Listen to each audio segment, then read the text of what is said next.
Hey, English learners, welcome back to the English Leap podcast, your English podcast for real conversation practice and easy English in daily life. And today's episode is a B1 level episode.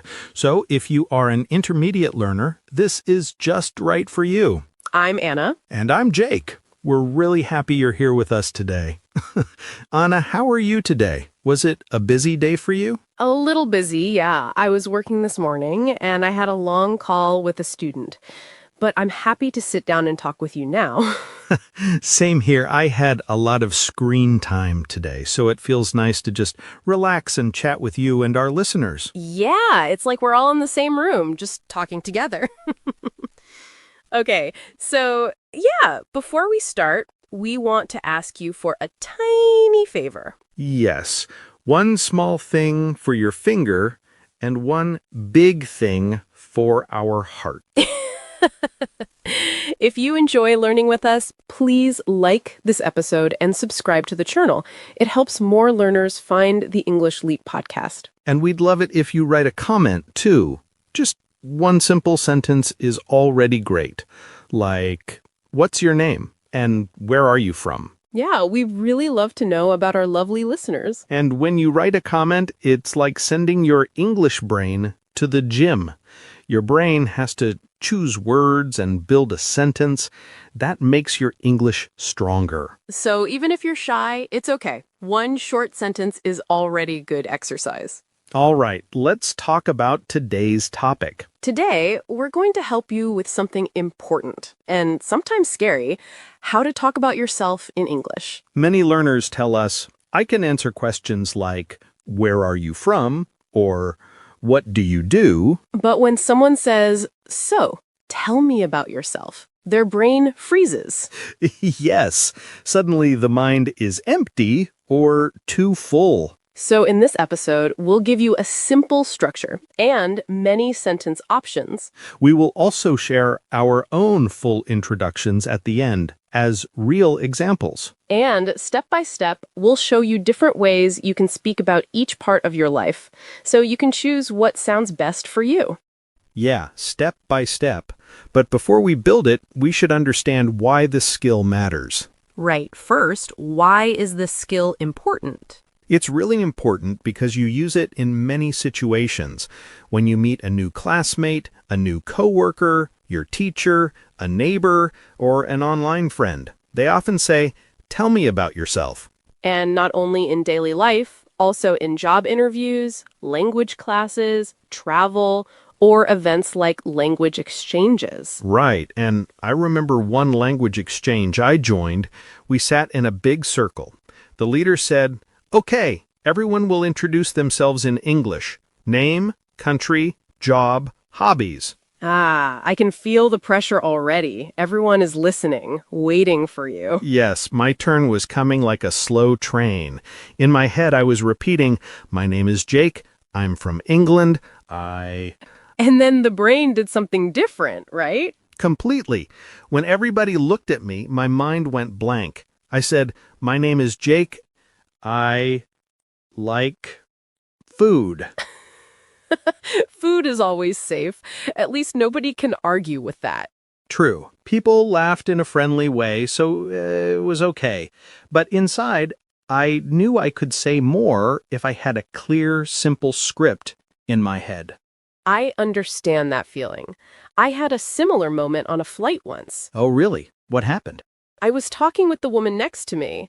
She asked, so, what do you do? Tell me about yourself. And in my brain, I suddenly had too many pictures.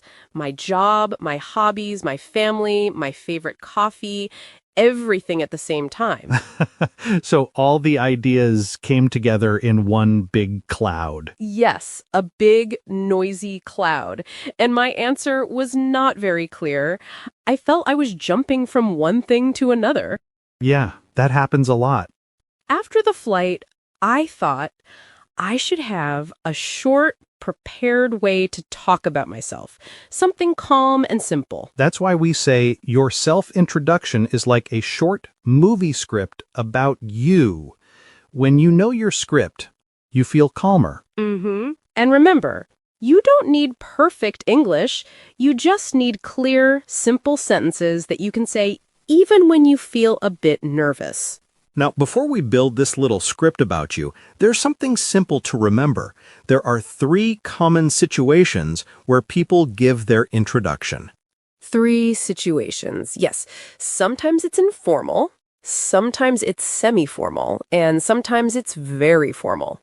Informal is when you're just chatting with people in a relaxed place, like with friends, classmates, or someone you meet at a cafe or a party.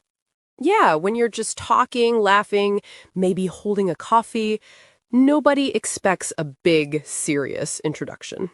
Semi-formal is when it's friendly, but also a bit professional, like a conference, a meetup, or an event with brands, creators, or colleagues.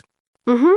People smile, they joke a little, but you still want to sound polite and a bit professional. And formal is when things are very official, a job interview, a meeting with a manager, or something at an office or government place. In those moments, the introduction is still simple, but your words are more careful and polite. So the idea is feel the situation first, then choose your style. Yeah, if you're sitting on a sofa with a friend, you probably won't say, "Good afternoon, it's a pleasure to meet you." That would sound a bit too serious for a sofa. And in a job interview, "Hey, what's up?" is maybe not the best start. Yeah, maybe save that for your friends. So listen to the atmosphere, look at the person, and then choose if you want to be more informal, semi-formal, or formal. Let's start with the first part of any introduction, the greeting. The greeting. Yes, the very first words you say. For more serious formal moments, you can use simple phrases like, Hello, good morning, good afternoon, good evening.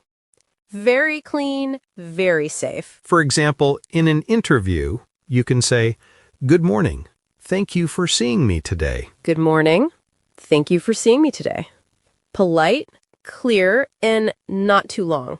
For semi-formal situations, like meeting new colleagues, you can say, "Hi there." Or just morning as a friendly short version of good morning. Yeah, morning feels relaxed, but still polite. And for informal situations with friends or people your age, you can say, hi, Or, "Hey." or hey there. Some people also say, "What's up?" or "How's it going?" But be careful, choose something that feels natural for you. Natural for you, not just cool on TikTok. Right. If you never say, yo, what's up in your own language, maybe don't start with that in English. Yeah, I tried yo once in front of my students. They looked at me like, "Jake, are you okay?"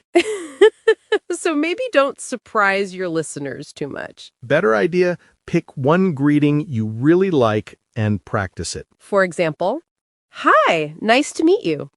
Simple, friendly, easy to remember. Or, "Hello, good morning." Simple and friendly. And when you say it with a real smile, it already feels like a good introduction. After your greeting, the next step is your name. You can keep it very simple. "I'm Jake." Or, my name is Anna. You can also say, "Nice to meet you. I'm Jake." Or, hello, it's a pleasure to meet you. My name is Anna. Anna, how do you usually introduce yourself? I often say, hi, I'm Anna. Nice to meet you. Short and easy. I usually say, "Hey, I'm Jake," in an informal place. In a formal place, I say, "Hello, my name is Jake Smith. Nice to meet you."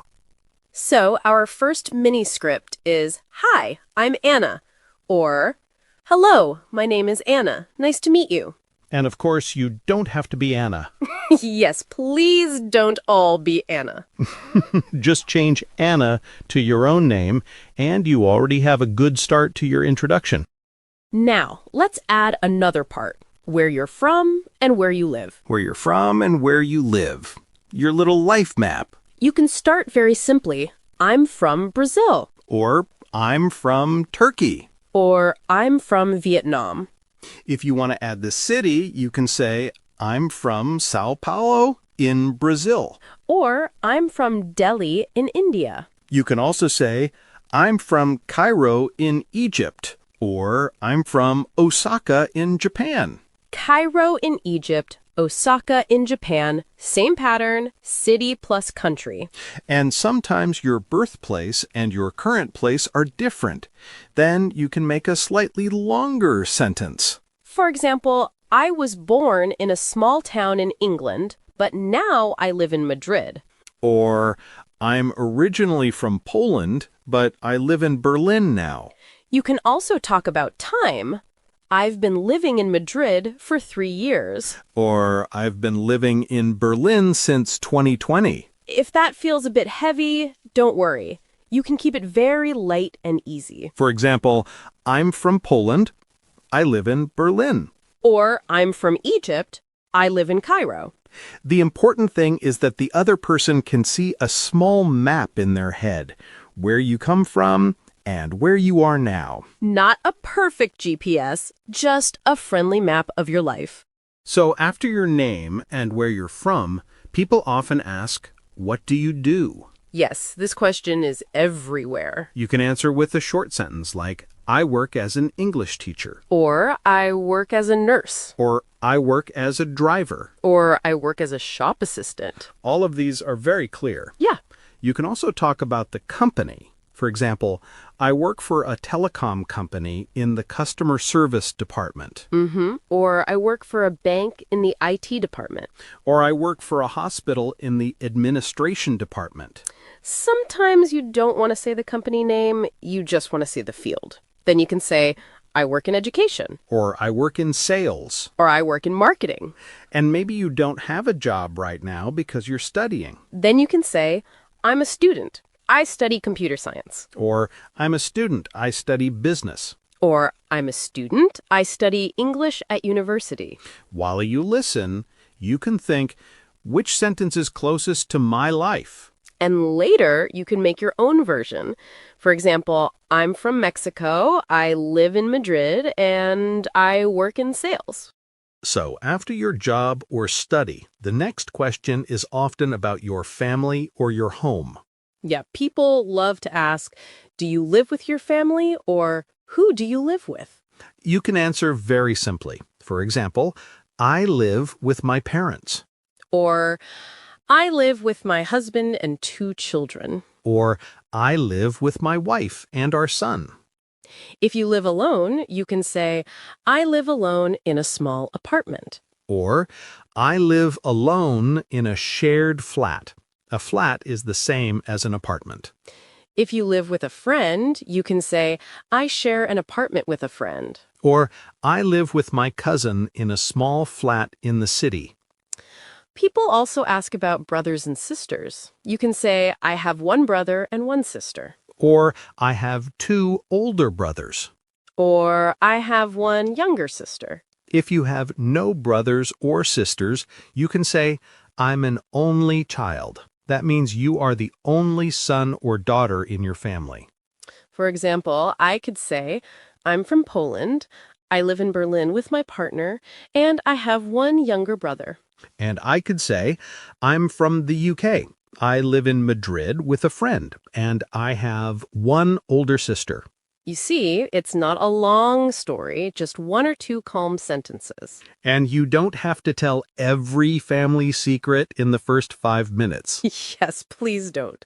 Just share a small, friendly picture, who is close to you, and who you live with. While you listen, you can think, what is true for me? Do I live with my parents, my partner, my children, a friend, or alone? And how many brothers or sisters do I have? Older, younger, or maybe I'm an only child. Later, you can build one sentence for yourself. For example, I'm from Turkey. I live in Istanbul with my parents, and I have 1 younger brother.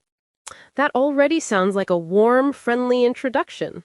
Now let's move to a more fun part, your hobbies and your free time. This part helps people know you better. It shows your personality. You can start with, in my free time, I like reading.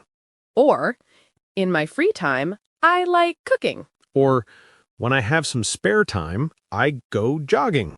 You can also say, I'm really into music. I love playing the guitar. Or, I'm really into hiking. I like walking in the mountains. Another nice phrase is, I'm a big fan of, for example, I'm a big fan of football. Or, I'm a big fan of Korean dramas. That tells a lot about your evenings. Yes, maybe too much. So you could say something like, in my free time, I like reading and going for long walks. I'm also a big fan of movies. When you share a hobby, it gives the other person an easy way to continue the conversation. Oh, what kind of movies? Or, where do you like to walk?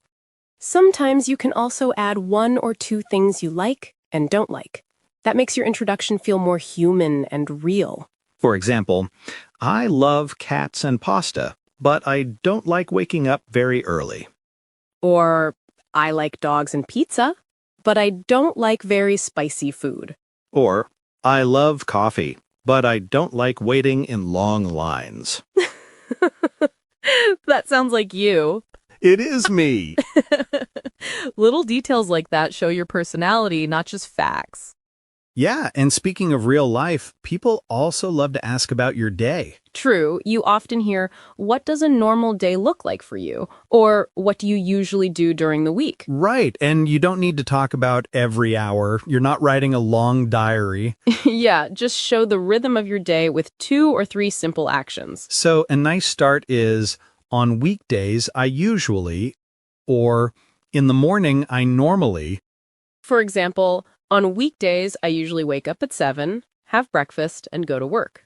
And you can also say, in the morning, I normally drink coffee, check my messages, and start work at 9. Then, if you want to include English, you can add something like, after work, I usually study English for 20 minutes. Or in the evening, I normally have dinner with my family and then watch a series. So when a teacher asks, tell us about your day, you don't need a big story. Yeah, you can just give 1 or 2 of these sentences. That's already clear and good. And when you practice later, you can build your own version. Morning, work or study, and evening. So maybe something like, on weekdays, I usually wake up at 6:30, go to work, and in the evening, I study English.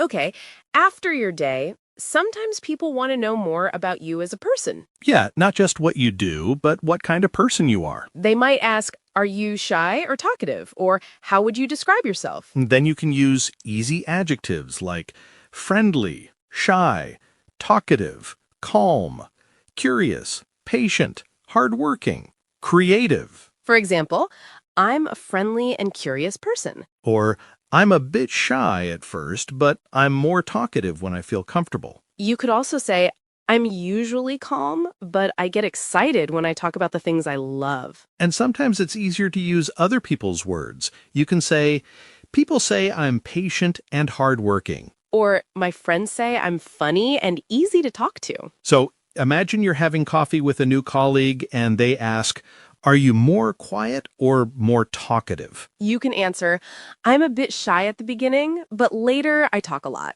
Or, I'm friendly and I enjoy meeting new people. That way, they get a nice, simple picture of who you are, not only your job. While you listen, you can think, which 2 adjectives feel true for me? Friendly, calm, creative, patient. Then you can put them together in one small sentence, like, I'm a calm and hardworking person, or I'm shy at first, but then I become very talkative. And then sometimes the conversation goes deeper and people ask about your future. Yeah, this usually happens when someone knows you a little more and asks, what are your plans? Or why are you learning English? You don't need a perfect life plan. One small, honest idea is enough. You can start with, in the future, I'd like to, or my goal is to, or one of my dreams is to. For example, in the future, I'd like to travel more and visit different countries. Or, my goal is to speak English more confidently and use it at work. You can also say, one of my dreams is to start my own business. Or, in the future, I'd like to live in another country for a while. So imagine you're talking with your English teacher after class, and they ask, why are you studying English? You can say, my goal is to use English in my job. Or, in the future, I'd like to work in another country, so I need English. That one sentence already shows your direction and your motivation. So now we have many parts: greeting, name, country and city, family and home, work or study, daily routine, personality, likes and dislikes, and your future plans. Step by step, you can choose just a few of these parts and build your own mini script in your head, your own little movie about you. And in a moment, we'll share our full introductions using the same pieces so you can hear how everything sounds together. While you listen, you can start creating your own mini script in your head, your own little movie about you. Now, let's put these parts together into one short introduction. I'll make a simple version first. Listen. Hi, I'm Anna. I'm from Poland and I live in Berlin. I work as an English coach. In my free time, I like watching movies and going for walks. That's very clear. Now I'll make another example. Hello, my name is Jake. I'm from the UK and I live in Madrid. I work in education. In my free time, I enjoy going to the gym and playing video games. You see, we don't say everything, just a few pieces. Name, where you're from, where you live, what you do, and one or two hobbies. You can start with something very small, like that. Now, we promised that we would share our own full introductions as longer examples, so I'll go first. My name is Anna, I'm from Poland, and I live in Berlin. I work as an English coach and podcast host. I live with my partner in a small apartment, and I have one younger brother in Poland. In my free time, I like watching movies, reading novels, and going for long walks with a coffee. On weekdays, I usually start my morning with tea, prepare lessons or podcast notes, and then work with my students in the afternoon. I'm usually calm and friendly, and I become quite talkative when I feel comfortable. In the future, my goal is to help more students feel confident speaking English and to travel more while I work online. That gives such a nice picture of your life. Thank you. Your turn. My name is Jake. I'm from the UK, and I live in Madrid. I work as an English teacher and content creator. I live with a friend from university, and my parents are in a small town in England. In my free time, I enjoy going to the gym, playing video games, and watching football. On weekdays, I usually wake up around 7, have coffee, teach classes during the day, and then go to the gym in the evening. I'm curious and patient, and people say I'm friendly and easy to talk to. In the future, I'd like to create more online courses and maybe live in another country for a year. So now you know us a little better too. So, what can you do today after this episode? Step 1. Choose one simple sentence for each part. Greeting, name, where you're from, where you live, what you do, and one hobby. Step 2. Say your introduction out loud. You can do it in front of a mirror, or while you wash the dishes, or while you walk. Step 3. Write it in the comments under this episode. When you write it, your brain works in a deeper way. You see the words, you feel the structure. It's really good practice. And maybe another learner will read your comment and think, oh, I feel the same. Then you are not just practicing English, you are also helping someone. All right, let's slowly finish for today. Our question for you is, can you introduce yourself in 2 or 3 sentences in English? You can write something like, hi, my name is, I'm from, I live in, I work as, in my free time, I like. Don't worry about being perfect. We want you to be clear and friendly. And remember, when you comment, your English brain goes to the gym again. If this episode helped you, please like it, subscribe, and maybe share it with a friend who also wants to practice introductions. Thank you so much for spending this time with us. You didn't waste it, you invested it in your English. We're really proud of you. This was the English Leap podcast with Anna and Jake. Take care, keep practicing, and talk about yourself with confidence. Bye, everyone. Bye-bye. Your progress doesn't end here. To continue advancing your English skills, click on the next video or explore the additional videos we've thoughtfully selected for you.